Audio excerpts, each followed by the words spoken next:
नमस्कार, मैं जितेंद्र चतुर्वेदी। पीएम और यूजीसी पर बात तो होती रहेगी, ये भारत के भीतर का मामला है। लेकिन आज जो चर्चा है वो दरअसल अलग है। वह इसलिए क्योंकि बात उस साजिश की करेंगे जो भारत के खिलाफ रची जा रही थी, उस एजेंट की करेंगे जिसको बाकायदे ऑर्डर दे दिया गया था इस बात का कि भारत के भीतर हलचल पैदा कर देनी है। और ये इसलिए कहा जा रहा है क्योंकि उस एजेंट का अपना ट्रैक रिकॉर्ड रहा है। वो सत्ता परिवर्तन के लिए जाना जाता है। वो किसी भी देश में वहां पर एक तरह से कहा जाए कि रिवेलियन ग्रुप तैयार करने के लिए जाना जाता है। उसने बाकायदे नॉर्थ ईस्ट का दौरा किया। वो मिजोरम होते हुए म्यांमार पहुंचा।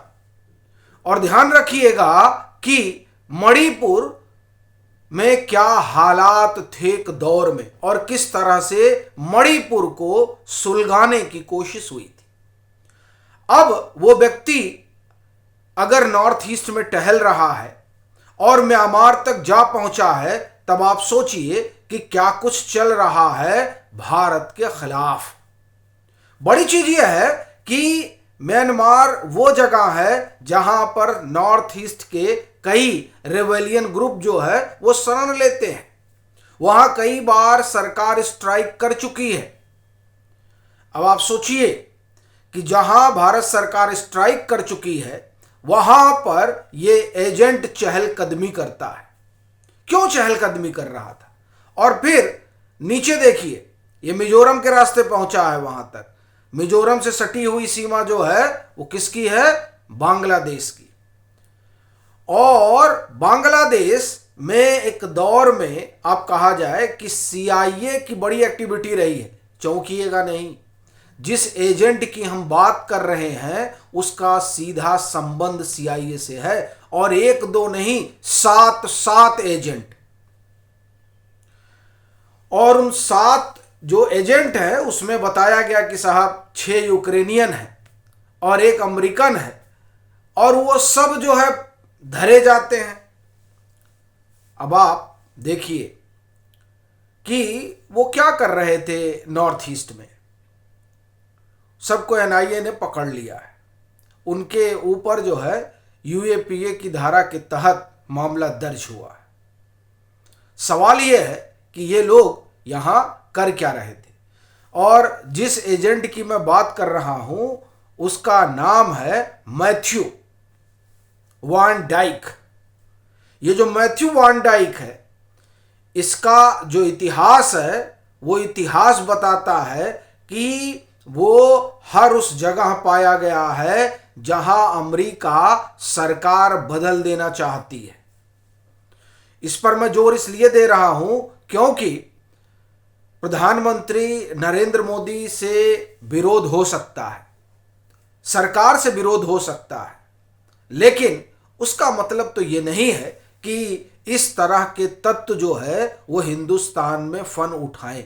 और बड़ी चीज आप देखिए कि जो अमेरिका है वो इन्हीं सब चीजों की फिराक में रहता है कि कैसे किसी देश में जहां वो चाहता है कि सरकार बदल ली जाए वहां वो कवायद शुरू कर देता है। और मैं फिर कह रहा हूं कि ये जिस एपेस्टीन फाइल की बार बार चर्चा होती है, अगर वाकई में उस एपेस्टीन फाइल में कुछ है प्रधानमंत्री के खिलाफ, तो अमेरिका क्यों बैठा हुआ है?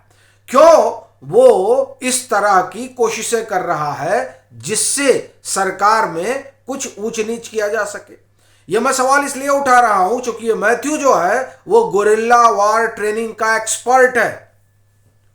वो क्या कर रहा था नॉर्थ ईस्ट में, वो क्या कर रहा था म्यांमार में, और यहां पर वो किसको गोरिल्ला वार में ट्रेन करना चाहते हैं? क्योंकि इसका काम ट्रेनिंग का है, ये ट्रेनिंग देता है। आप जाइएगा, इसके बारे में सर्च करिएगा। इस समय पूरे अखबार हिंदुस्तान के भरे पड़े हैं, लेकिन दिलचस्प बात यह है कि इस पर चर्चा नहीं हो रही है। यह बड़ी महत्वपूर्ण चर्चा है कि किस तरह से अमेरिका पेनिट्रेट कर रहा है हिंदुस्तान में तख्ता पलट के लिहाज से। और यह ध्यान रखिएगा कि बांग्लादेश और मिजोरम की जो सीमा है वो मिलती है और मिजोरम के जरिए ही ये पहुंचा था। और यह भी ध्यान रखिएगा कि मणिपुर में जो कुछ हुआ था उस समय CIA बांग्लादेश में सबसे ज्यादा एक्टिव थी और मणिपुर के जरिए पूरे हिंदुस्तान में एक माहौल बनाने की कवायद थी और उस माहौल के जरिए बहुत कुछ करने का इरादा था। देखिए, सरकार बदलनी हो तो वो जनादेश से बदलनी चाहिए। ये जो अमेरिका कर रहा है, अभी कहा जा रहा है ना कि साहब भारत ने सरेंडर कर दिया। अगर वाकई भारत ने सरेंडर कर दिया होता तो डोनाल्ड ट्रंप को और CIA को इन एजेंटों को लगाने की जरूरत नहीं पड़ती। अगर वाकई में भारत ने सरेंडर कर दिया होता, जिस तरह का विमर्श खड़ा किया जा रहा है, तो वहां की रिपोर्ट में यह नहीं कहा जाता कि रिसर्च एंड एनालिसिस विंग पर बैन लगा देना चाहिए। यह जो घटनाक्रम चल रहा है, यह घटनाक्रम बता रहा है कि किस तरह से भारत की खुफिया एजेंसी ने अमेरिकी हितों पर और अमेरिकी जासूसों पर नकेल कसी हुई है। और ऐसी नकेल कसी हुई है, ऐसी नाल ठोक दी है कि इन लोगों की हालत खराब हो चुकी है।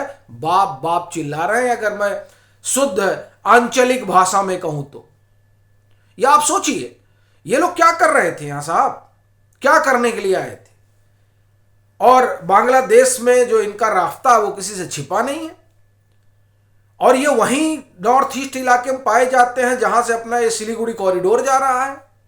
सिलीगुड़ी कॉरिडोर को लेकर किस तरह का यूनुस के दरमियान, यानी जब यूनुस की सरकार थी, अंतरिम सरकार बांग्लादेश में, तो कितना जो है वहां पर तनाव वाली स्थिति पैदा हो गई थी। बाकायदे सरकार को वहां पर बटालियन तक लगानी पड़ गई। इस तरह की परिस्थितियां बन गई थी जिस तरह से बांग्लादेश का चीन के साथ राब्ता चल रहा था।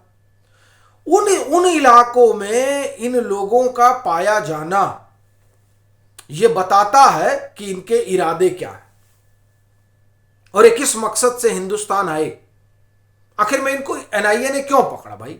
और ये जान लीजिएगा, पहली घटना नहीं, मुझे लग रहा आज से तकरीबन 6-7 महीना पहले एक ऐसा ही अमरीकी महाराष्ट्र में पकड़ा गया था। वो बता रहा था हम पढ़ाने आए। भैया, तुम पढ़ाने आए हो तो अपनी आइडेंटिटी क्यों छिपा रहे हो? तो ये जो मैथ्यू पकड़ा गया है ये अमरीकी है, बाकी 6 जो हैं वो यूक्रेन के। अब सवाल यह है कि ये सब म्यांमार में ही गए और वहां ट्रेनिंग ले रहे थे। कौन सी ट्रेनिंग ले रहे थे और दे रहे थे? ये तो मैथ्यू तो जो ट्रेनर है, ये वॉर एनालिस्ट है। तो सवाल यह है कि ये भारत में क्या कर रहा था? यहां कौन सा जो है वार का, ये आप एक तरह से कहें कि ज्ञान बांट रहे थे। अगर इनको जाना ही था म्यांमार तो बांग्लादेश उतरते, वहां से चले जाते। वहां तो आपका इन लोगों का बेसोस भी है। वहां से ये म्यांमार नहीं गए साहब। ये म्यांमार कहां से जा रहे हैं? ये म्यांमार भारत के नॉर्थ ईस्ट इलाकों से होते हुए जा रहे हैं। और इसमें कुछ लोग लखनऊ से पकड़े गए, कुछ लोग कोलकाता से पकड़े गए। आप सोचिए कि ये कर क्या रहे थे? ये लखनऊ में क्या कर रहे थे? ये कोलकाता में क्या कर रहे थे? ये मिजोरम में क्या कर रहे थे? और ये म्यांमार क्यों गए थे? ये सवाल बहुत महत्वपूर्ण हो जाता है तब जबकि कहा यह जा रहा है कि सरकार ने सरेंडर कर दिया। क्या वाकई में सरकार ने सरेंडर कर दिया है? यह प्रश्न है साहब। और यह प्रश्न इसलिए बड़ा हो जाता है क्योंकि जब इस विमर्श के फेरे में आप फंस जाते हैं कि साहब सरेंडर कर दिया है, लेकिन अपना विवेक नहीं चलाते हैं। कुछ लोग कह रहे हैं कि साहब तेल को लेकर, आप देखिए ये CIA के एजेंट क्यों आए, क्यों वो चाहते हैं कि यहां पर अप्रिय स्थिति पैदा हो, उसे समझिए। और उसको समझने के लिए पहले यह समझिए कि क्या वाकई में सरेंडर है, और अगर सरेंडर है तो अपना CIA एजेंट छोड़ने की क्या जरूरत है? क्या आवश्यकता है कि आप यहां पर सरकार को बदल दें? भाई, अगर वो आपका आदमी है, अगर ये विमर्श खड़ा किया जा रहा है और ये दावा किया जा रहा है PM को लेके, तो क्या आवश्यकता है यहां पर CIA के लोगों को उतारने की?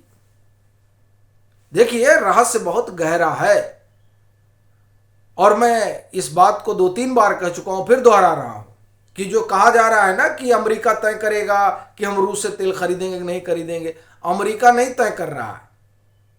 आप लोग उस कहें कि अफवाह तंत्र के, एक तरह से कहा जाए, जाल में अफवाह तंत्र इसलिए कह रहा हूं चूंकि तेल खरीदना रिलायंस ने बंद किया था, भारत ने नहीं। अब संकट यह है कि आप भारत और रिलायंस को अगर पर्यायवाची मान रहे हैं तो ये आपके विवेक पर सवाल है। आपको खराब लगेगा तो कोई दिक्कत नहीं, खराब लगना चाहिए। कहा जाता है ना कि सत्य हमेशा अप्रिय होता है, तो सत्य सुनने की ताकत रखिए। रिलायंस जो है वो भारत नहीं है, तो इसलिए अगर रिलायंस तेल खरीदना बंद करता है, नहीं लेता है, और वो इंतजार करता है कि अमेरिका बोलेगा तब हम खरीदेंगे, तो ये बात रिलायंस के लिए कही, भारत के लिए नहीं। तो इसलिए ये कहना कि नहीं साहब, और अगर वाकई में ऐसा है, अगर वाकई में ऐसा है तो साथ साथ अपने एजेंट हिंदुस्तान में उतारने की क्या जरूरत है? क्या जरूरत है नॉर्थ ईस्ट में उपद्रव का माहौल पैदा करने की? मैं इसलिए कह रहा हूं चूंकि यूएपीए के तहत इनको जो है गिरफ्तार किया गया। असम में चुनाव है, क्या कर रहे थे ये लोग वहां पर, और क्या क्या वजह है कि नॉर्थ ईस्ट में इनकी एक्टिविटी खूब पाई जाती है? क्या ये भारत की जो अखंडता है उस पर कुठाराघात करने की कवायद नहीं थी? तो इसलिए इस बात को समझना बड़ा जरूरी है कि वो सरेंडर वाला नारा तो खूब दिया जा रहा है, लेकिन देखिए नाराजगी एक तरफ है। नाराजगी का मतलब ये नहीं हो गया कि इस तरह की चीजों को आप इग्नोर कर दें। और ये वाकई में बड़ी साजिश है, और ये साजिश किसी प्रधानमंत्री के खिलाफ नहीं है, ये साजिश भारत के खिलाफ है, इसका ख्याल रखिए। और तमाम तरह के विमर्श में जाने से पहले खुद भी गूगल करिए और देखिए कि साहब देश दुनिया में क्या चल रहा है। अब आप कहेंगे आप तो ज्ञानी बन गए। साहब मैं ज्ञानी नहीं बन गया, मैं आपको ये बता रहा हूं कि किसी भी खबर पर भरोसा करने से पहले उसे समझिए कि इसके पीछे की कहानी क्या है, तब आप जानेंगे कि किस तरह का नैरेटिव चल रहा है। वहां से डोनाल्ड ट्रंप बोल देते हैं, यहां से ढोल मजीरा पीटा जाने लगता है कि अरे देखिए नरेंद्र मोदी तो डर गए, नरेंद्र मोदी तो झुक गए। अरे भी आप आंकड़ा निकाल के देख तो लो, और फिर उसमें आंकड़ा निकाल देंगे तो कहा जाएगा कि वो तो गोदी मीडिया ने भेज दिया है। अब थोड़ा विवेक लगाया करो, राइटर्स को गोदी मीडिया ने भेजा है तो थोड़ा देख लिया करो, और उसके बाद में जो है विमर्श किया करो भाई। ऐसे मुंह उठा के नहीं चले आना चाहिए। हम आपको बता रहे हैं, राइटर में जाकर देखिए कि जो है ओएनजीसी कितना खरीद रहा है, कितना इंडियन ऑयल कॉरपोरेशन खरीद रहा है, और वो खरीदे जा रहा है, बंद किसने किया है और क्यों किया है, ये सब पड़ताल किया करिए। और अगर फिर भी आपको लग रहा है कि नहीं, तो आप खुद सोचिए कि रॉ को बैन करने की क्या जरूरत है? क्यों अमेरिका इस तरह की बात कर रहा है जब एक देश ने कहा जा रहा है कि सरेंडर ही कर दिया है? तो ये वो प्रश्न है जिस पर विचार करिए और अपनी टिप्पणी जरूर जाहिर करिएगा।